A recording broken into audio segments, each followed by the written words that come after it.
Ladies and gentlemen, welcome to another episode of the A and C podcast. I'm your host today, Andrew Campbell. And in the house today, we have ECW original, Mr. Chili Willie. What's happening? Woo! And our special guest today, he is none other than AML's own coach, Mr. Josh Gerry. Yeah. Woo! Yeah. Oh man, is that a live studio audience? I like Yes, it. sir. Yes, sir. You know, like WWE. Yeah, there you go. Thunderdome. The Thunderdome. This is the unseen dome. There you go. Oh my God.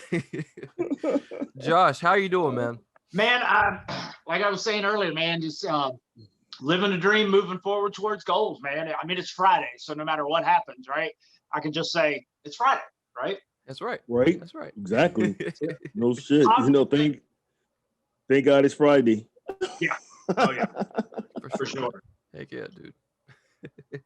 Josh, I want to ask you, how did you get involved with AML? Well, kind of like how anybody gets involved in anything, really. Like you just show up, right? Like I'd been involved in wrestling at the time, about 15, 16 years or so. And, you know, Tracy and Brian they'd already done WrestleCade, and they were like, hey, we want to kind of do a monthly wrestling show. And so they kind of got into it.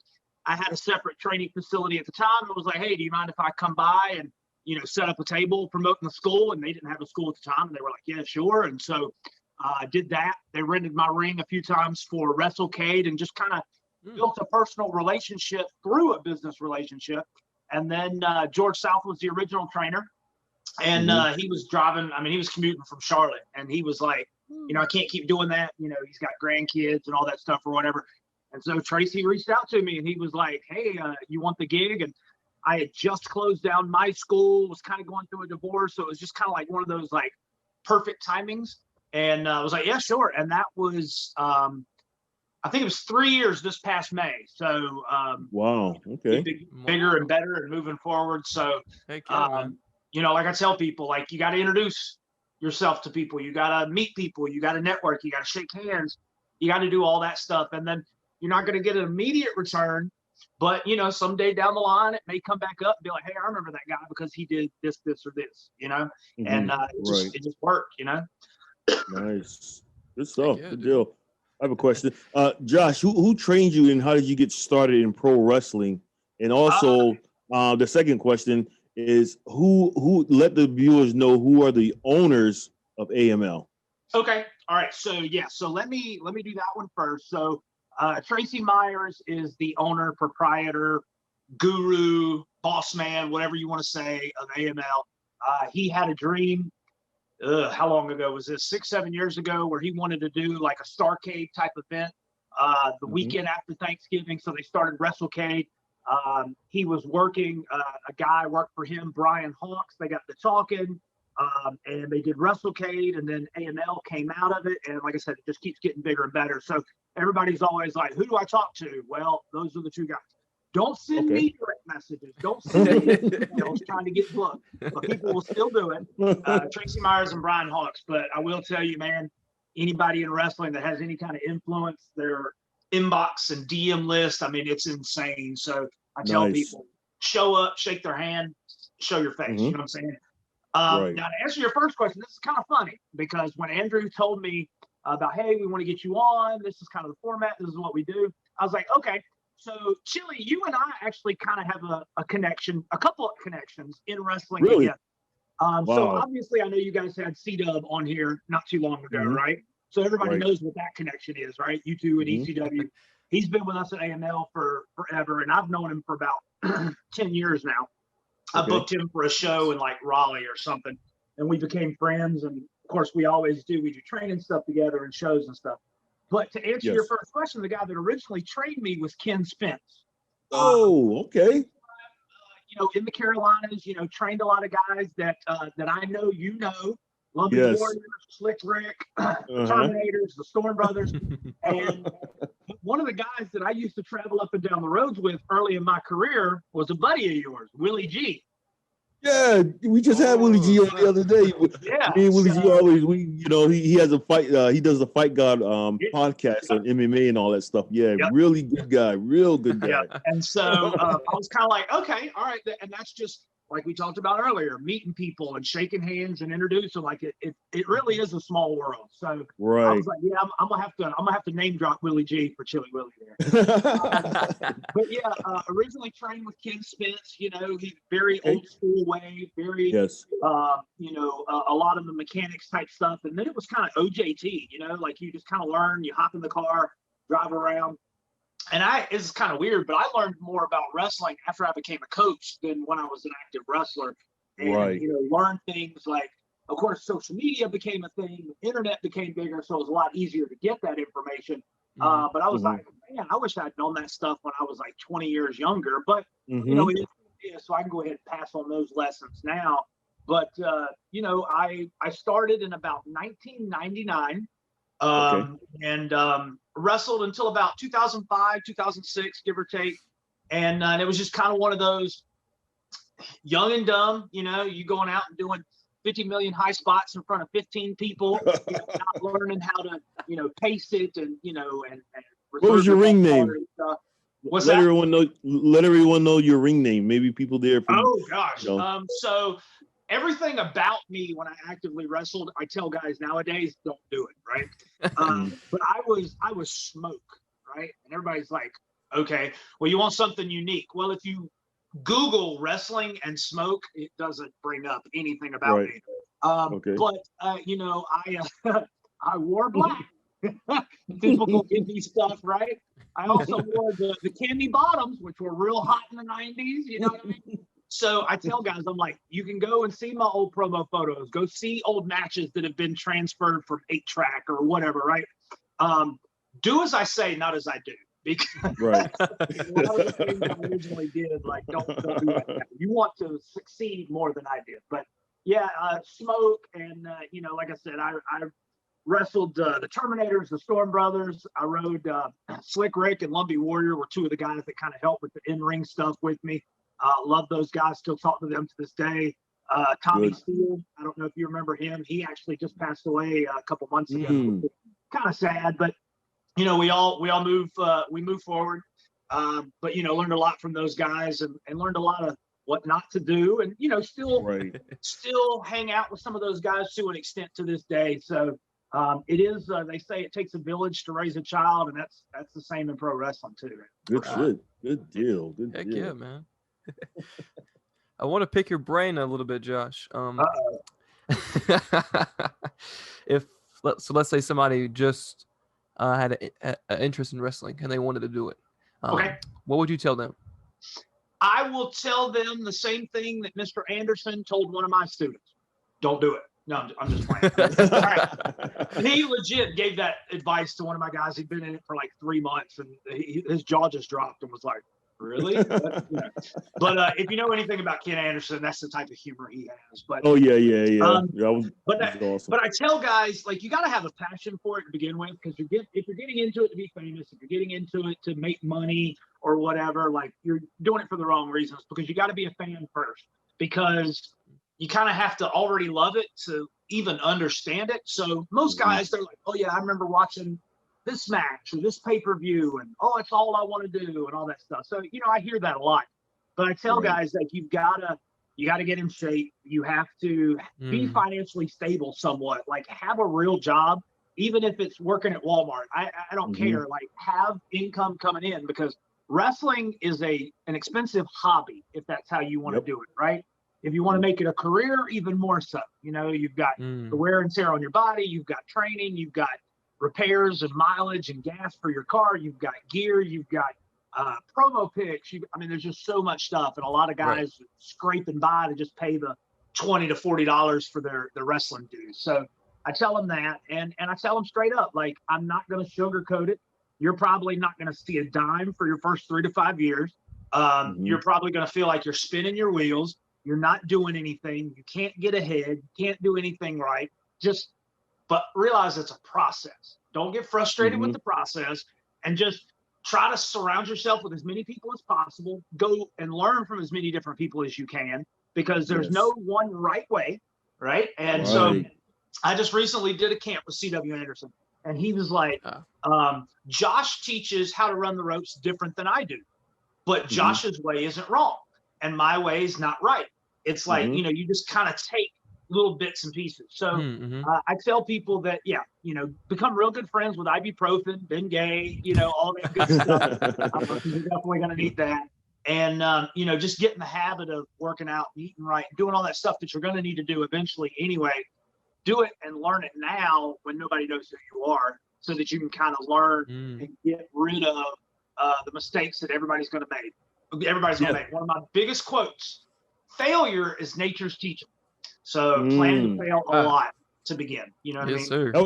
That was a good thing you said. You know, learn from a lot of different people. We, you know, me and Andrew, we had this discussion last weekend with Andrew Stevens, and you know, Andrew had asked the question. You know, you've been in the business for 3 years, and you probably only had maybe like 4 or 5 matches. Does that add up? And I told him before, I said, no, not really. It doesn't add up. You should be out there really after your first 6 months, really. If you had a good teacher, you know, you should really be out there pushing the limits. You know, like people should be getting to know your name. You should be getting that experience, because the longer you wait and the longer you just stay in the training room, you're not really learning. You think you're learning, but you're not really learning the real experience, because it's a whole different animal out there, wrestling someone different styles, different places, and you just want that experience. You know, it's just like me being in the military. If I'm just shooting on the range all day long, and I'm in infantry, but I don't go to war. Not saying that you'd want to go to war, but how can you go back into the bar room and tell the experience, or tell the young guys, this is what happened, this is what really happens? Because when a bullet comes back at you, when the bullet comes back at you, that's a whole different game. Right. So it's like wrestling. You know, when someone's throwing that punch, or someone is, you know, you missed the spot, how do you cover it up? In practice, you can do it again and again. No one sees it. But on a real show, what are you gonna do, Josh? You know, you're gonna be like, you gotta figure it out. I tell guys all the time, even if we're doing drills, even if we're doing whatever, don't stop. Like, just keep going. You know, fake it till you make it. You know, you'll figure out how to cover it up. You'll figure out how to move on to the next thing. Because, like I tell guys all the time, it's like being an NFL quarterback. They throw an interception, they gotta have a short memory. Forget it, move on, don't dwell on it, because then everything afterwards will start to crumble, and it turns even worse. So you got to have that real world experience. And I tell people, you got to get out there, because not every place is created the same. Some places, I tell them, you're going to go to some shows and the guy's going to be like, you're up 8 minutes, boom, and that's it. Right. Okay. And then you're going to go to some places and they're going to produce you. They're going to say, this is what we need. We want you here. Our camera crews do this. Our music does that. It blows away some of those guys that have the first experience. And I tell guys too, man, sometimes you're going to roll into a place and you're going to meet the guy you're going to wrestle 20 minutes before you have to wrestle him. Well, guess what? Yeah, that's true. That's true. Good luck. You know, these guys, they train with the same people over and over, and they start to learn their little things that, okay, whenever he comes off the ropes, he steps and he does this, so I can step. And you don't get that in that real world scenario. So yeah, that's a good thing too. I'm gonna start using that. Throwing rounds down range. Hell yeah. And God forbid you wrestle a veteran, and like you said, you meet him 20 minutes, 10 minutes before the match, and he has a bad day. Oh yeah. Yeah, what you see out there, kid. Idaho tonight, brother. Yeah. Oh, shit. Yeah, for sure. And I tell guys too, like, you got to be careful, because, you know, some vets, they'll take care of you, but not everybody will. You know, my second match, I was a heel. I didn't know anything, and he got a little bit of offense in, and it basically turned into him 7 minutes whooping my ass. And you know, it was like, well, why didn't you do anything? He was like, well, he didn't say anything. You know, I didn't know, right? And so I used that experience to guys. I'm like, don't be scared, right? Like, if you're not supposed to do something, he'll stop you. He'll tell you. You know, that's right. A lot of that you don't get being in the ring with guys that are at the same level as you are. I tell people, man, you always want to wrestle somebody better than you, always, because you're just going to pick up something, even if it's just a little way they move their hands or the way they say words. Like, you're going to learn something. So get out there, man. So I try to bring in guys all the time that have different levels of experience. Hey, roll around with my guys for a little bit. See what you think. See what they need to work on. And then, of course, they'll probably give them 100 things. This is what you need to work on. They're only going to remember one. Well, okay, that's one thing you're going to improve. Everybody wants to do it now, right? No, it's a process, man. Oh yeah. Yep. Heck yeah, dude. Hey, Josh. So speaking of social media and stuff, what would you say the basic rules of social media for wrestlers would be? Oh my gosh, I just have to pick one. Well, I will tell you this: social media is one of the things I'm a big proponent of. Some of the bigger opportunities in the last 5 or 6 years for me came from my social media presence. So I try to get guys to understand that. Look at it from like a TV executive or a promoter standpoint. I want to make as much money as possible, right? That makes sense. And so in order for me to do that, I want to be able to sell my product to as many people as possible, right? So don't mention religion, don't mention politics. Okay, cool. Don't cuss. Make it family friendly. Make it to where kids can enjoy you. And then other than that, it's just staying in front of people, right? Even if it's just like, I don't know if you noticed this today, Andrew. I literally posted a quote from the new Black Widow movie. And that was it. That's something that I thought was fun in that movie. I'm a comic book guy. I don't know if you guys could tell, right? So I went to go see it opening weekend. There was a funny line in it. Boom, I put it on my social media. And if people have seen the movie, they know the line, ha, ha, ha. But it had nothing to do with wrestling. But it kept my name in people's feeds. You know what I mean? So even if you're sharing a post, hey, if you're ever, oh man, I got to post something, go to the AML page and post, hey, here's the matchup next weekend. Or, hey, there's still tickets available or something, right? So then the promoters see that you're sharing their stuff. You're being active. People are like, oh, well, he's involved in AML. He must be, it's all about perception. And so I tell people it's a constant thing. A lot of people don't realize the power of social media. Like, all right, I'm not old by like lineage, age, right? But in the world of professional wrestling, I'm considered old, right? And I find that I'm getting kids that are 15, 16, 17 years old coming in to train, and they're my kids' age. And so I'm able to kind of speak the lingo, so to speak, but every once in a while something comes up and I just kind of go, you're half my age. I tell them you want Facebook, Twitter, and Instagram, and they'll go, Facebook? That's for old people. Really?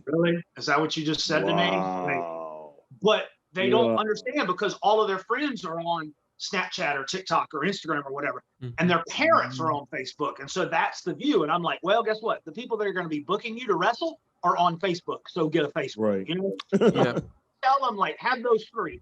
If you want LinkedIn, Snapchat, whatever, all those other ones, that's cool, but you got to have the big three. And then don't shut it down. Don't make it to where only friends can see what you post, or people have to follow you on Twitter to send you a DM. That's kind of like, open it up, because you never know. Somebody may want to send you a message because they saw a picture and that's it. They want to know more. But if you're closed down, they can't send you a message.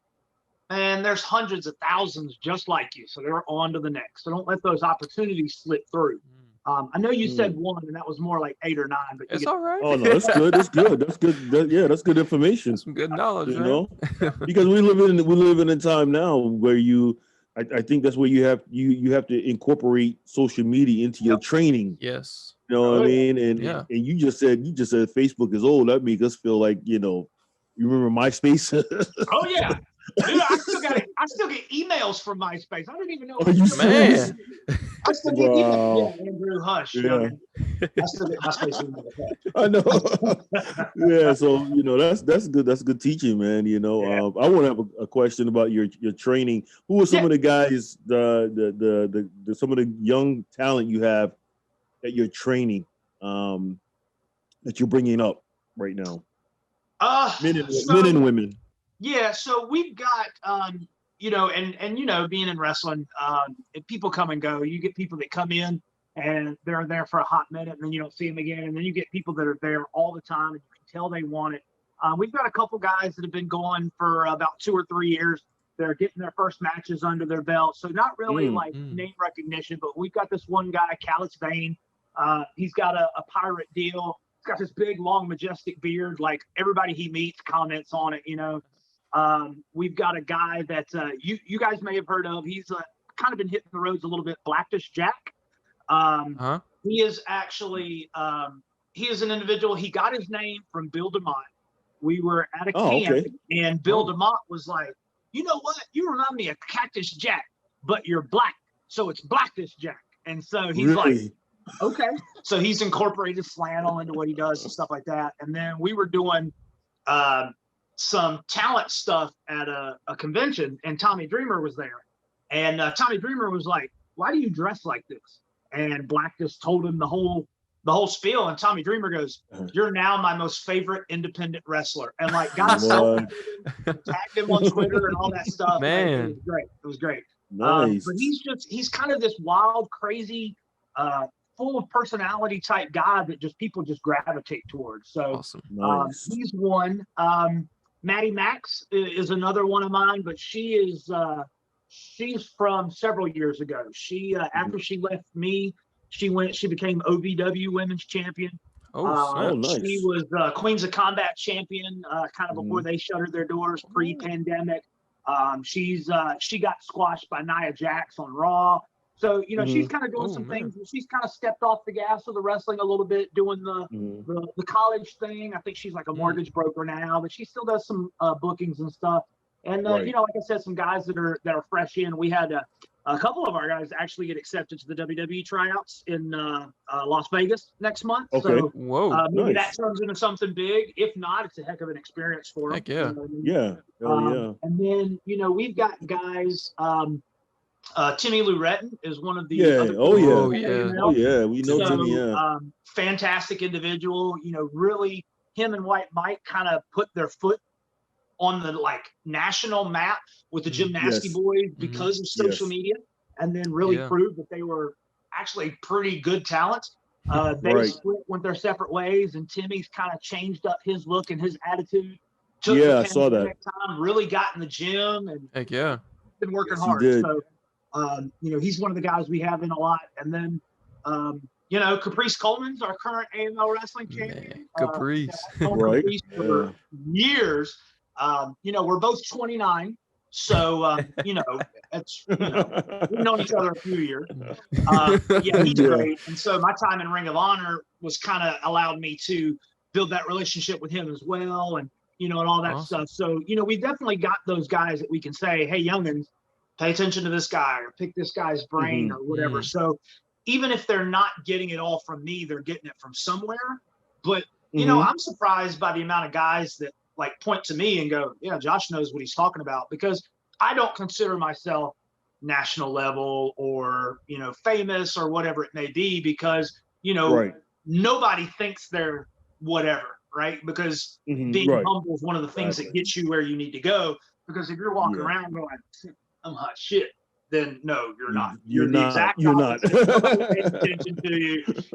Exactly. Behind your back, but we had a camp in December with Dr. Tom, and I've done some stuff with him prior, but this was the first time we've ever had a chance to really work together. And he was putting me over on social media and some podcast he was doing, and I was like, oh, okay, great. Wow. So, that kind of stuff happens. And so I tell guys, even if you're not getting trained by a Hall of Famer or somebody that was a WWE champion, you're being trained by somebody that those guys say they would send their students to. Like I said, George South is one of our pretty regulars. So, that's 41 years, I think, of knowledge there.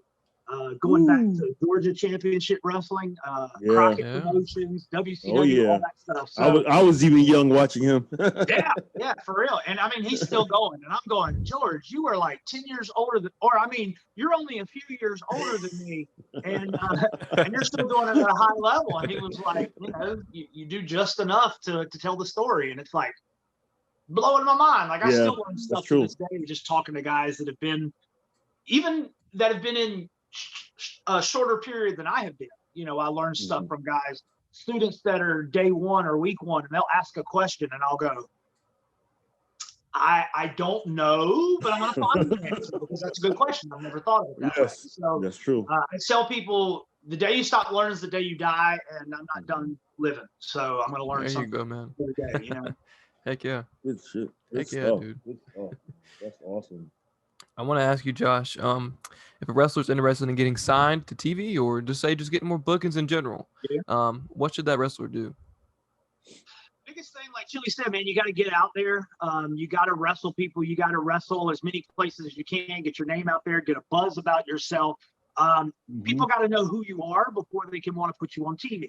So if you you build a buzz about yourself and you have 100,000 Instagram followers, or your videos are going viral, or whatever the case may be, chances are higher of people seeing you and knowing who you are. WWE likes things, like they look at if an independent talent has 500,000 social media followers and we sign that talent, guess what? We now have 500,000 new social media followers. So there's a rhyme and a reason to it. So that's why, like Samoa Joe, Bobby Roode, Roderick Strong, like some of these guys that are past the window are getting signed, is because they've got a fan base. They have a social media following. So hopefully, even if just a fraction of them convert over, that's more than they had before, Right, so, right. Do that. And then also you always want to work quality events at quality promotions and always try and get bigger and bigger, right? Like if you're a nobody and you can't get a book and you save your life and you get one, you better treat it like it's WWE WrestleMania. You know what I'm saying? Like send in promo pics, send in those promos, show up early, do exactly what's asked of you, network, bring value, all that good stuff. Thank the promoter afterwards, plug their social media afterwards. Like you're never going to get another booking. And then it builds and it rolls. And so then you're wrestling in front of 15 to 20 people, then you're wrestling in front of 100, then 500, then 1,000, and you're getting flown into Texas. Now Ring of Honor wants you to come in and do a dark match. So you go do that. And then next week Impact wants you to come in and do the same thing. And it just builds, like people got to know who you are. And that all of that comes into it, social media, training, matches, your persona, promos, like all of it. Like you want to have as good of a presentation as you can give to the world, because nowadays everybody's got one of these little things, right? Right. There can be a camera anywhere that can record you doing anything at any time. And if I have 10 YouTube subscribers and one of them is Vince McMahon, I'm good. Oh yeah. As opposed to a million bots. You know what I'm saying? So a lot of people get wrapped up in what are called the vanity metrics, and they're good to an extent, but really like when you walk into a place and you've never met somebody before and they act like they know you, you're getting there. You know what I'm saying? Or people are saying, hey, they're excited to work with you or meet you or whatever. Like something's happened. You're doing some things right. Or when people are tagging you on social media stuff that you've never met before. Okay, cool. Because that means, like, I'll bring this up. People get mad. Promoters promoting an event, and there's some people on the poster, and then they share it on Facebook, and like Facebook has like a 98 person tag limit in a post, and they'll just tag 98 people so that it now shows up on their social media feed, and people will be like, I'm not appearing on this event, the promoter tagged me, don't do it if I'm not on your show. Tag me, I don't care, because you know what, that's more people seeing my stuff. That's how I look at it. Okay. The town I live in has a population of 250,000 people. The way I look at it is that's 250,000 tickets I can sell to our next event. Right. So it's perspective. You know what I'm saying? Nice. You gotta keep your name up there. Keep your name on their feeds, on the tip of their tongues. You keep showing up to the barbershop, eventually you'll get your haircut. Exactly. I got a question. How does well, first of all, my first question is, are you the only trainer at AML or are you like the head trainer? So my official title is head coach, head trainer, depends on what vernacular you like. I do a majority of the training. I'm the one that does a majority of psychology, social media, branding, promos, all that stuff. Like I said, Timmy Lou, he's one of our other coaches. He just does one night, and he's more in ring, but he's also done promo photos with them, promo videos, just cutting promos, things like that. And then LeBron Cozone, who runs Firestar in the next town over, they had an issue with their building, and so he hasn't had a place to train. So he's been training with us on Sundays. So that's another avenue that we've kind of been sending people. And Cozone's a well-respected trainer and talent of his own. Yeah. He just recently did AEW earlier this year. Yeah. One of his students just got signed, Griff Garrison. So it's definitely, like I said, bringing in people with different perspectives, different experiences, different views on life. Because I tell people all the time, it's not just my job to teach you how to be a pro wrestler. It's how to teach you how to be a decent human being too. Right. Right. Yeah. And my next question was, how does one establish a successful promotion such as AML? Right. Because I see a lot of promotions in North Carolina, and just growing up, I mean, they just spring up like it's the Wild West in North Carolina. There's no commission here. All you need is nothing, man. Yeah. Exactly. So, but AML, I see has it's sort of like standing out to be like, in my eyes, the number one promotion in North Carolina. Yeah. I know for a long time High Spots they were doing their thing over in Charlotte or whatever. How did you guys become that, upper... So I will say this. Everybody says, we're the best, I'm the best, or you're the best, or whatever. And people's opinions, are like assholes, right? Everybody's got them and they all stink. Exactly. But I will say that when people ask, I do say that we're one of the top promotions in the Carolinas, because our main competitor, and I'll go ahead and put them over, I have no shame in it, PWX, who is out of the High Spots, like that, they had that relationship. Some people say they're number one, some people say we're number one, and we look at them and go, yes, right? So we're not gonna put down somebody else, right? Because that's somewhere else the fans can get wrestling. Right. It's a different brand. They run a different area than we do. So a lot of people think we don't like each other, and we don't. But they're a lot of our guys have worked for them, and a lot of their guys have worked for us, and vice versa. So we know them.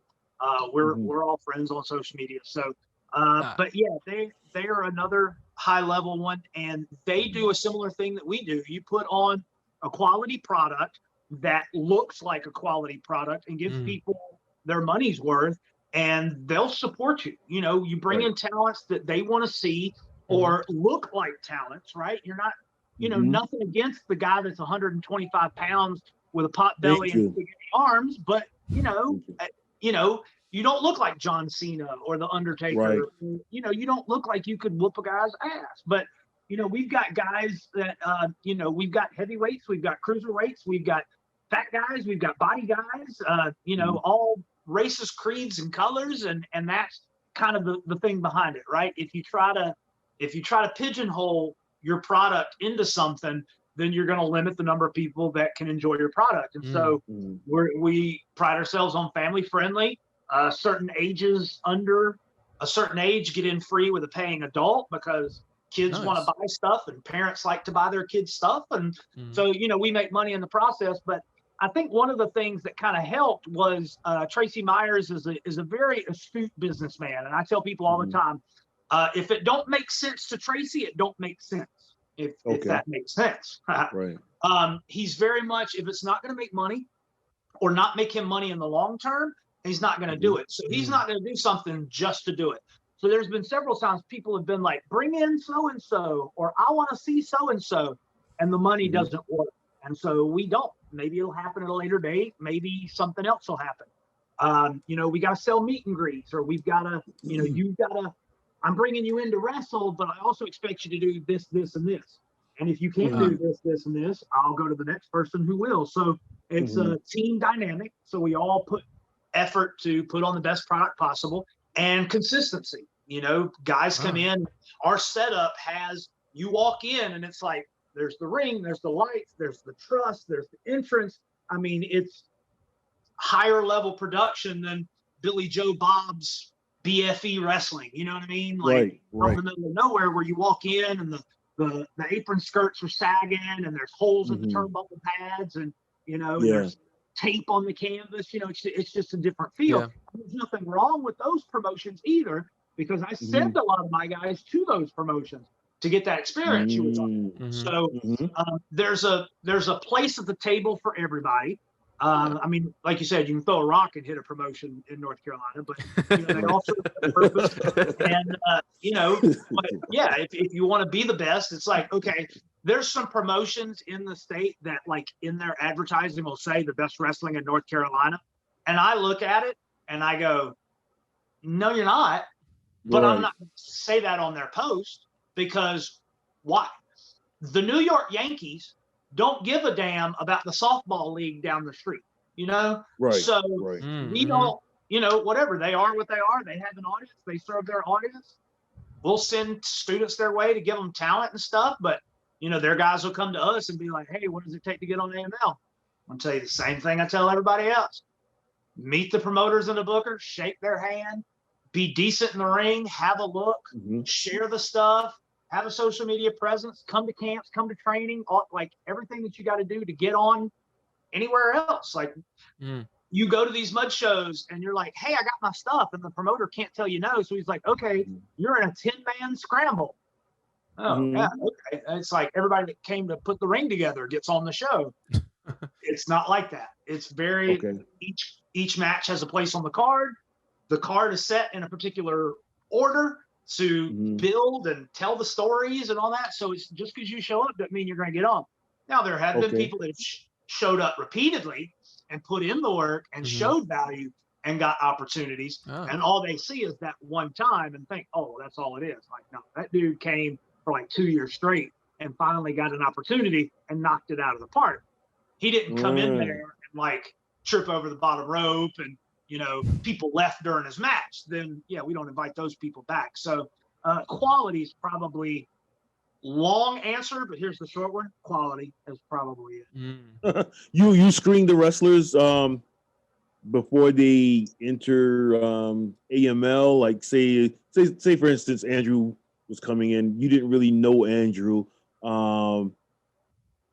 Would you screen him first, like train him first, or to see what he has? In a sense, Brian is a big fan of not booking somebody he's never met before.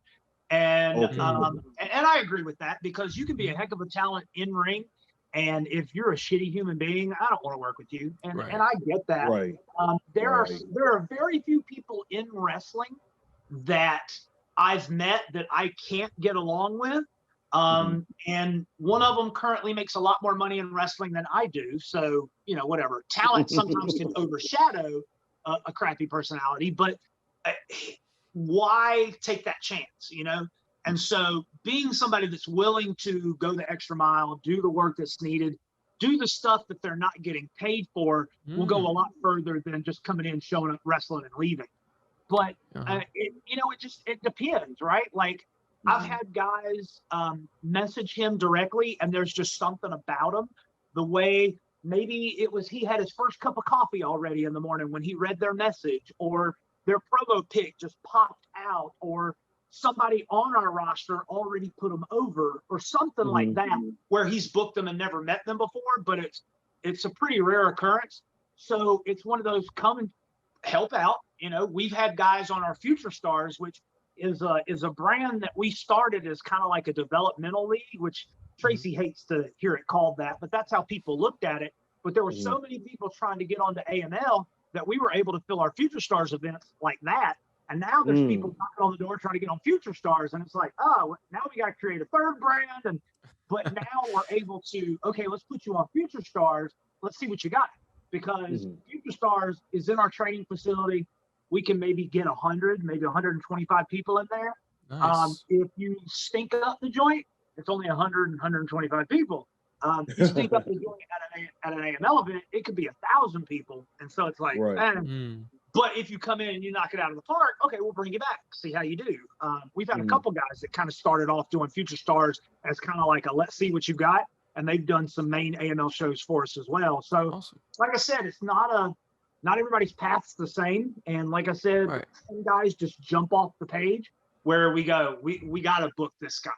And sometimes it's one of those, we'll give you a throwaway match. And then they really impress us either with their personality, their work ethic, what they do in the ring or whatever. So like I tell people, you got to put in that work. You got to build a name for yourself and go to those places that matter, because I don't want to say that Impact, Ring of Honor, WWE, whatever are watching our stuff, but they're watching our stuff. I don't want to secrets away, but let's just say that there are people in those places that are aware of us and have worked for us in the past and keep a close relationship with us and will do favors for us on a case-by-case scenario. So there are eyes. I'm not saying they're watching every minute of every show we do, but you know, they're aware. And like I said, when I was with Ring of Honor, I'd be in Pittsburgh, Miami, Nashville.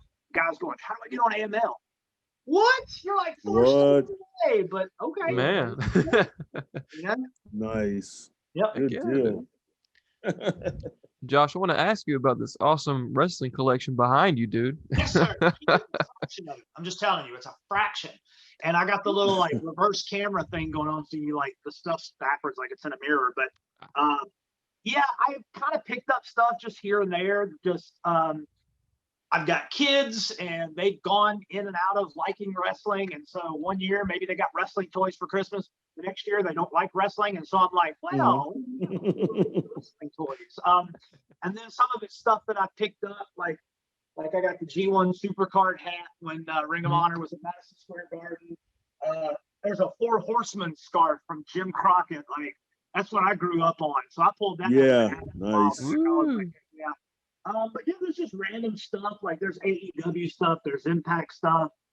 It's just, you know, sometimes maybe I come across a deal and I'm in wrestling, right? Like if it's a $15 figure that I'm getting for $2, I can see money in that. So I take it and I buy it, and it ends up in my personal collection and not at the gimmick table, but whatever. Don't judge.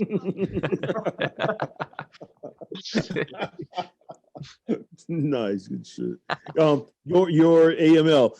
I know you're not the promoter. I know you're the trainer, the coach, but I want to know TV, national television, national pay-per-view. Is AML going that route in the near future? There's been talks, there's been discussions, there's been requests. Wow. AML had a television show back when they first started. They were running out of a bar local here in Winston-Salem called Johnny and June's. I mean, it was a country western bar. It was cheap, and we had like a low boy ring, and Tracy and Brian were just kind of, they booked WrestleCade. I think they'd done 3 at that point before they ran AML. And so they kind of knew some things, but booking for a yearly convention versus booking monthly is a lot different. So there were some trial and tribulations. They were shoehorned into an hour-long TV show. And so when you've got a 2-3 hour live event, sometimes that's hard to chop up. And so I think it only ran for like maybe a year, maybe 2 at the most. And then, you know, like I said, if it don't make dollars, it don't make sense. That's how Tracy used it. And it wasn't bringing in what they needed. And so he started exploring streaming and avenues of that.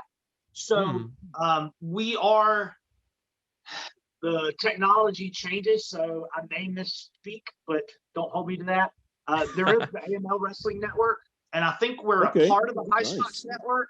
And we used to be on Impact Plus. Like, I know they've got a lot of indie stuff, but basically we take their library from High Spots. I don't know exactly how all that works out, because we've been on a bunch of different platforms. And so we stream to that.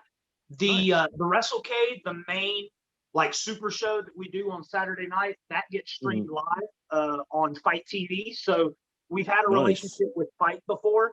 Not last year, 2 years ago. We didn't have WrestleCade last year, but 2 years ago, and the year before that, we streamed everything all weekend. So it was Friday night show, Saturday night show, Sunday afternoon, and Sunday night show. All of them were streamed live, and that was crazy. Luckily, we had Josh Gerry there to be like the executive producer, which was really cool. Nice. About TV stuff, but as far as trying to do national television, I don't think there's a market for it right now, just simply because you can view us anywhere around the world if you've got an internet connection, and I think it's $4.99 for the AML Wrestling Network. So, you know, we get hits from that, and the money and the hits I don't think are enough to say, okay, but we've put some money into production. Let me say that.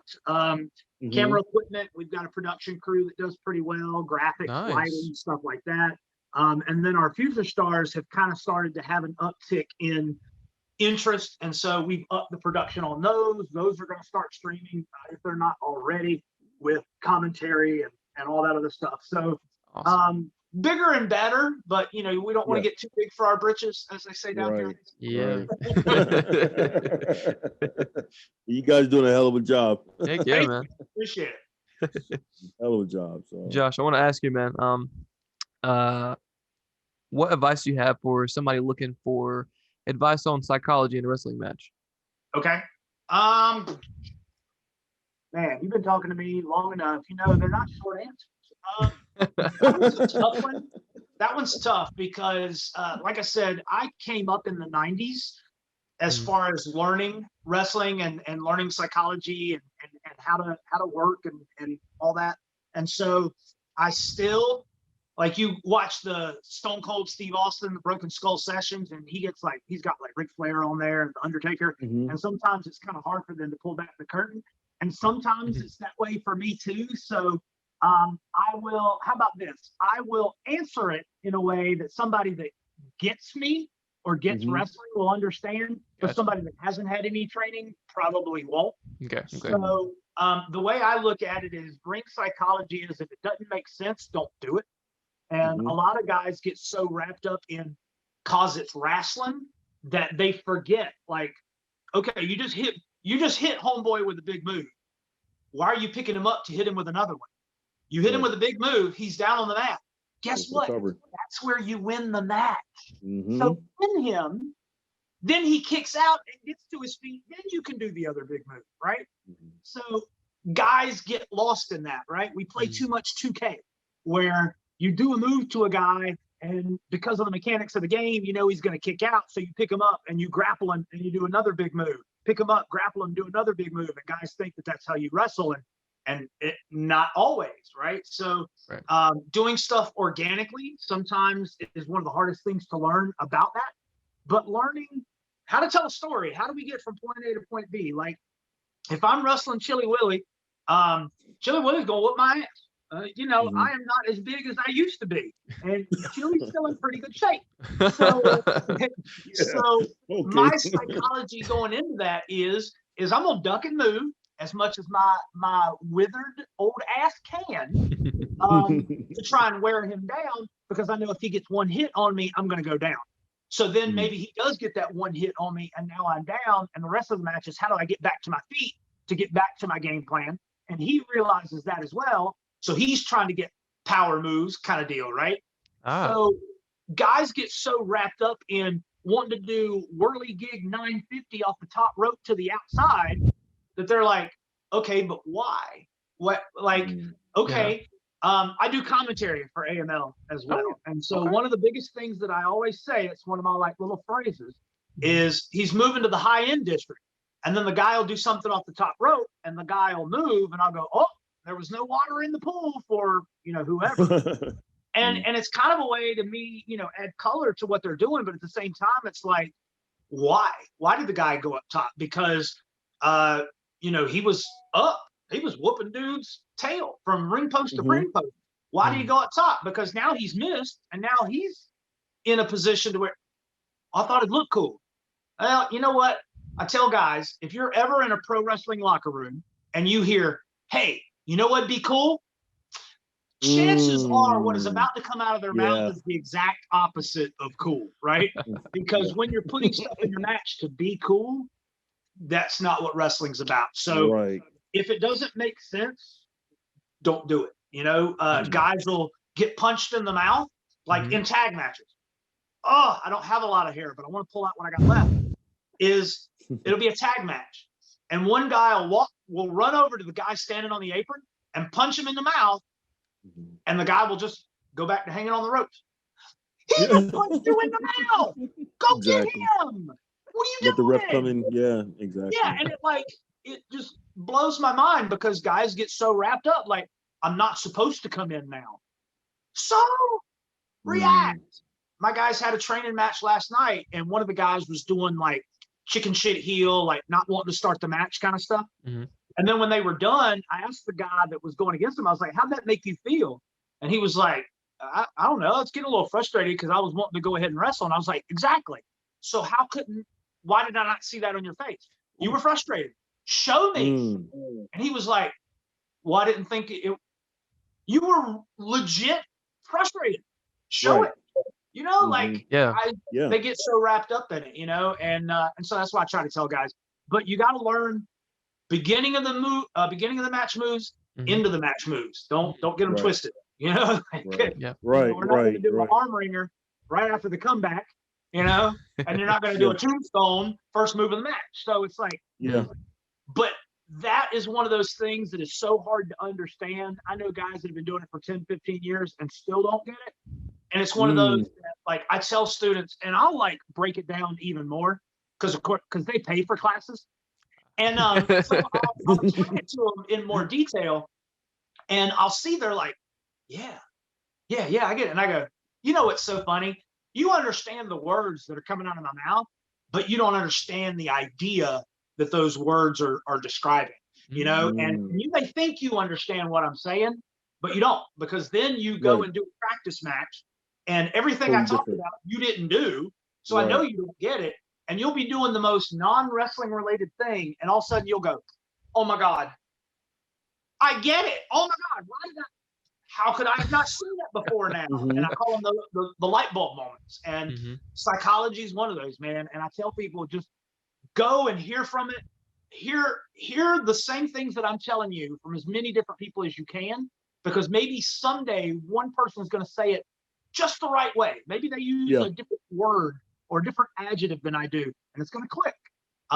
Like you said, you may think you're learning, right?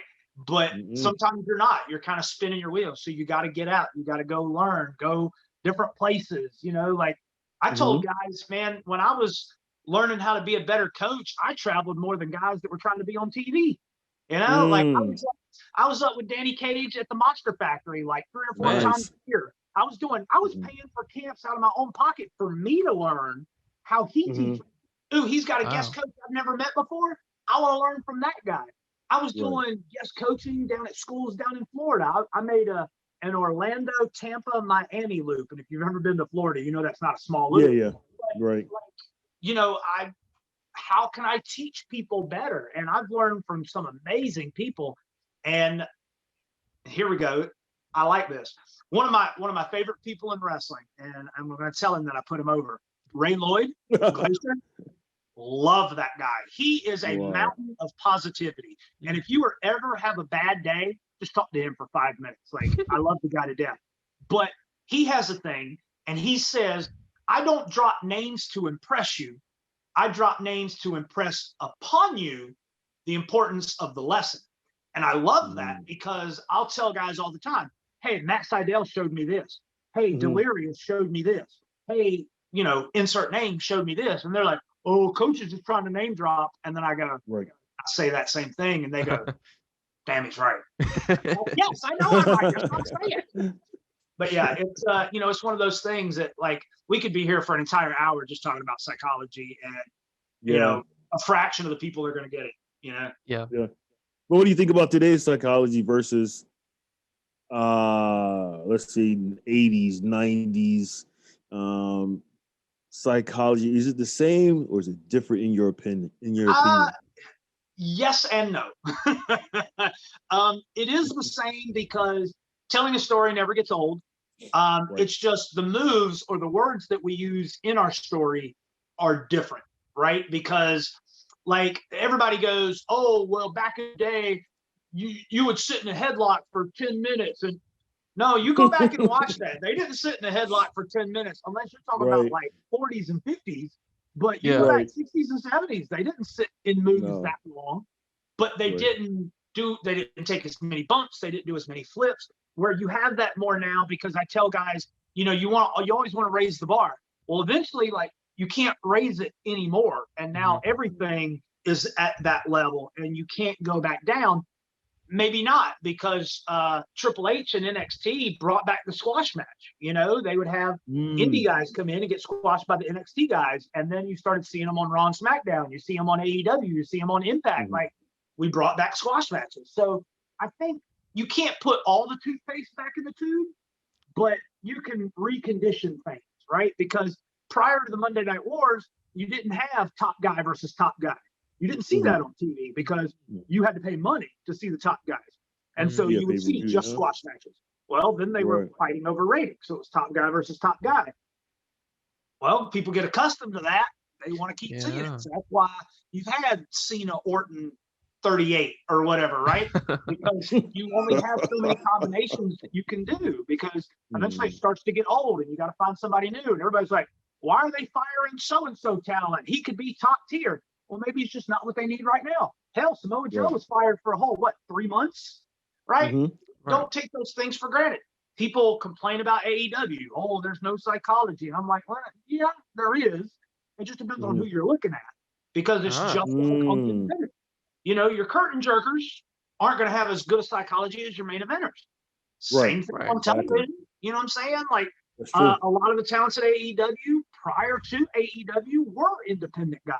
So they don't have a lot of that TV exposure, or having a Christopher Daniels, a Matt Hardy, Cody Rhodes saying, hey, do this more, do this less. And then they start to get better. There's a lot of guys that were there day one that are night and day today what they were that first AEW Dynamite. So to say they're not getting better, that's BS. But, there's some people that are only going to see, oh, well, this promotion is the best. No, this promotion is the best. Now let's have an online argument about it. Oh my God, get out of here, right? It's all wrestling. If you don't like it, don't watch it. I have friends that work in every major promotion in the world. It's not hyperbole. I would say I'd pull them up on my phone, but we're now looking through my phone, so I can't do that. But, and so I enjoy all the products, and I keep my finger on the pulse of all of them. I don't watch all 3 hours of every Raw. I don't watch every minute of every Dynamite, but I maybe have it on in the background while I'm doing social media, or DVR it, and I fast forward through the wrestling, because I watch a lot of wrestling. I just, who's doing what, who's fighting who's cutting the hellacious promo, who's working the pay-per-view. Like, I can get through Dynamite in like 20 minutes, right? Because a lot of the stuff I don't need to know or need to experience, because that's for fans. I don't need to know who's cutting a fire promo for this pay-per-view. I know who can cut a fire promo with that roster. Same thing with WWE, NXT UK, New Japan. Like, I've picked up a little bit of Spanish watching AAA and CMLL, but I don't have to watch every minute of every thing that gets put out. So the psychology is there, but it's just differing levels of talent.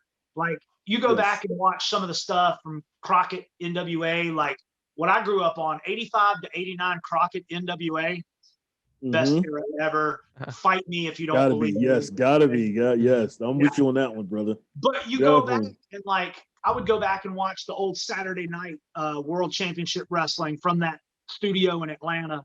And that's the stuff that I grew up on. And I'm watching some of those matches and I'm like, damn, like, I don't remember them doing this much. So I'm going back and watching from the coach perspective going, dang, they gave that guy a lot of offense, or, they took a lot of bumps for a squash match, or, and then going back and watching, like, oh my God, I went back and watched Starrcade 85 the other day.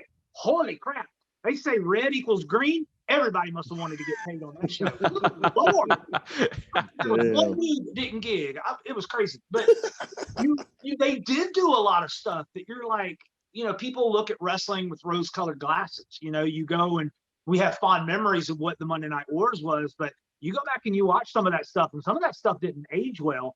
or if you don't have perspective of what was going on live, you know, like the two programs going on at the same time, or having to wait a week to find out what happened kind of thing. So you lose some of that perspective. And then some of those storylines were a little, I feel bad telling students going back and watching it, because it's like, man, we couldn't do a storyline like that, like on an adult show, you know, like and then Chili, don't get me started on some of that shit in ECW, bro. Like I know, right? some of that stuff, right? like what was it, Sandman getting crucified, and some of the Sabu barbed wire matches and stuff, like Man, crazy. I know, right? You know, it's just different, you know.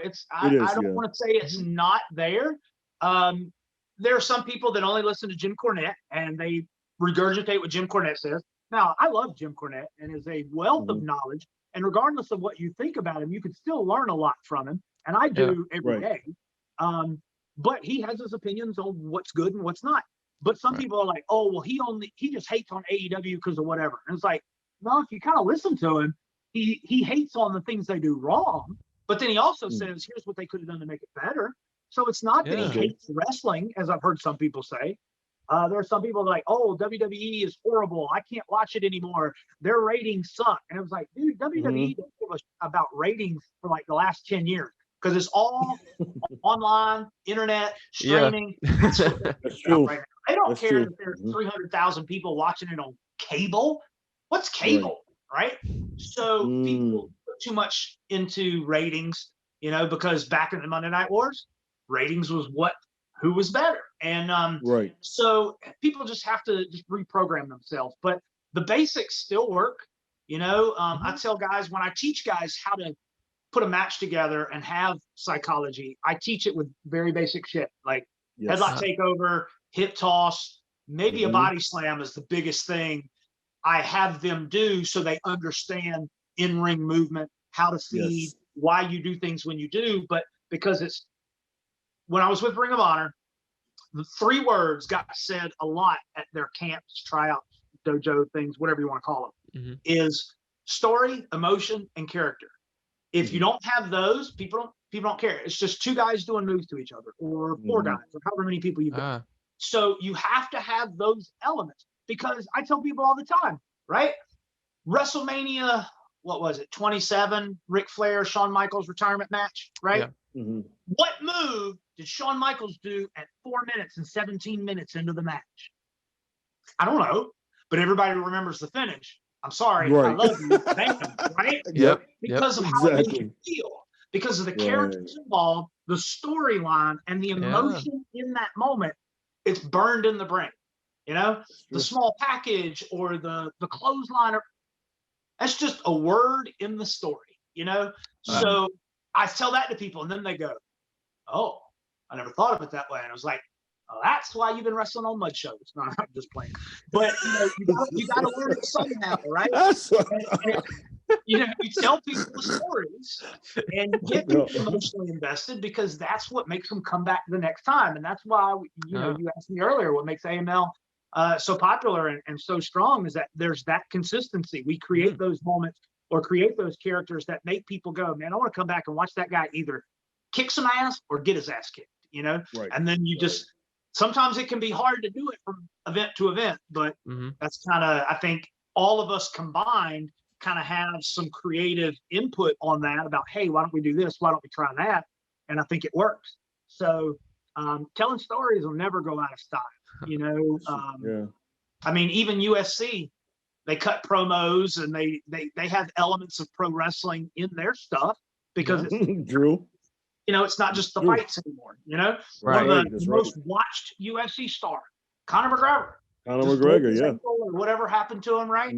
Kurt Angle tweeted about it. Now Kurt Angle's tweet's going viral. So now people that don't know who Conor McGregor is going, who's Conor McGregor? And it's like, not because of his fight. I don't even know if he won or lost. But I know he was in a fight, right? So that's right, man. Story, character, and emotion, you know? So psychology helps with that. It helps make it easier, so it'll never go away. But yeah, definitely, I would say it evolved. And, you know, once guys understand that concept and how to make that happen, you'll have less of the moves for no reason and the flippy stuff with whatever the pundits talk about guys are doing nowadays. But yeah, it's there. It's just different. Nice. I hear you, man. Gotta put a suit jacket on you and a tennis racket in your hand. You are now. the I will new tell Jim you, Cornette. Heck yeah, man. I will tell you, Jim Cornette 2000. I do look pretty nice. I do look pretty nice in a suit and tie. I'm just saying. I do it for the AML events, and change your gimmick. Actually, what got me a lot of my opportunities in Ring of Honor is because I had a suit with me, and they were needing somebody to dress nice. And Cheeseburger was like, "Hey, Coach, you have a suit, don't you?" And or nice clothes, and I was like, "Always." And he was like, "Can you do blah blah blah?" Of course I can. And so, like, Brutal Bob Evans would say it all the time. He was like, "I actually wrestled on Ring of Honor, and Josh was on TV more than I was." So, it happens. So, I don't know about the tennis racket because I don't want Jim Cornette knocking down my door. Maybe we can. We'll give you a lacrosse racket. Yeah. I didn't know lacrosse. I really didn't know lacrosse was like an Indian. Or I shouldn't say Indian on this. I should say the natives. That was like their war preparation. Oh yeah. It came from like the natives. Yeah, the Native Americans. I tell you what, man, that's a sport. I thought you got to have hand-eye coordination for baseball. Ooh. Yes. Oh my gosh. Yeah. That's crazy. Yeah. And watching like every once in a while, a bar I used to go to, they would have like the college level playing. Yeah, kids ain't no joke. Heck no, man. Dude, Josh, I want to thank you so much for your time, man. Yeah, no problem, This man. has been fantastic. And if anybody is up and coming pro wrestler, they have got to go back, rewind, and watch everything that you just said, man. Hey, I put you guys over to my students, right? So you'll definitely at least get some views from that. Thanks, man. Man. You'll get some views from that. And I'm a talker. I mean, that was one of my strengths when I was an active wrestler, is that, can talk them into the building. And that's why I'm on commentary at AML, because Tracy knows I can talk. So it's one of those, you guys want me back? Or, I need to double team me and C-Dub. That'd be good. Put that thought out there. Manifest it. Put it on my, what is it, your dream board or whatever they No doubt. Vision board. Yeah, we gotta get Tracy and Brian up here, man. I never met them. I know. I would love to talk to them. I would definitely love to talk to them for sure. Yeah. Because you guys are doing great stuff down there at AML and CW. Really, I didn't really, because I'm living over here in the Philippines. I didn't really know anything about AML. A couple years ago, and CW put me up on it, and I was like, oh, okay. So I started, checking you guys out and everything. But I heard of WrestleCade, Yeah. Well, a lot of people have. A lot of people are like, I say WrestleCade, they go, oh, okay, yeah. But yeah, it says something when guys like C.W. Anderson, George South, Caprice Coleman, like guys that have some name value in our business are at every single one of our events. They're constantly moving over, sharing the posters, doing promos, doing all those things to support that product. It kind of makes people go, well, hey, maybe they got something in that Kool-Aid, Exactly. Exactly. It makes people want to come. And so we kind of pride ourselves on that. We try to say that, we've got a family environment, and those guys will tell you the same thing too. I mean, it's fun. And then guys want to come work for us just to hang out with those guys. So it's like, of course. I mean, you got Caprice Coleman as your champion. I mean, he's on Ring of Honor. You guys are doing it, so, my hand, I give you the big thumbs up, big time. Heck yeah, man. Got the Chili Willy double thumbs. That's right, man. We got to get a AML panel on for the podcast, man. Oh, there you go. There you go. Like that would be awesome. Across the screen. Yeah. When is you guys next show? That's right. Let me see. What is today? I think the next event is next Sunday. It's in Kernersville, North Carolina. Kernersville. Obviously, AMLWrestling.com. And then our next Future Stars date's August 13th. So we try to have them like every 2 weeks. So AML is usually the last full weekend of the month. Future Stars is second Friday of the month. So that kind of puts us out on about a 2-week cycle. So We're always promoting something new. That it's not boring, right? We're like, the guy's trying to promote a show 6 months from now. After a month, you're like, okay, we get it. You're having a show, but it's new graphics, new posters, always something. So people are like, oh man, I missed that one. It's like, well, we got another one in 2 weeks. Right. So there's never any of those excuses of, oh, coulda, woulda, shoulda. Awesome, dude. Good deal. Josh, thank you so much for this, man. Yeah, no problem, man. I appreciate you guys having me. It was fun. Yes. Heck yeah, man. Where can people find you out on social media? So I try to make it as easy as possible. There's another social media lesson for you. I am either Josh Gerry or the Josh Gerry or Coach Josh Gerry on whatever the social media is. Luckily, there aren't a lot of me out there in wrestling. I think there's actually only 3 of me in the United States. So you're more than likely to find me. But it's Coach Josh Gerry on Facebook, the Josh Gerry on Twitter, Josh Gerry on Instagram, and then I'm on Snapchat and LinkedIn. And like I said, you don't have to do the ampersand to find me on those, but just search the name. And even if you don't remember exactly the verbiage, you just search Josh Gerry. Josh Gerry. Chances are, if you're in wrestling or know somebody in wrestling, I come up. So nice. Once again, you got to make the metrics work for you, man. So make it easy as possible. Awesome. Thanks a lot.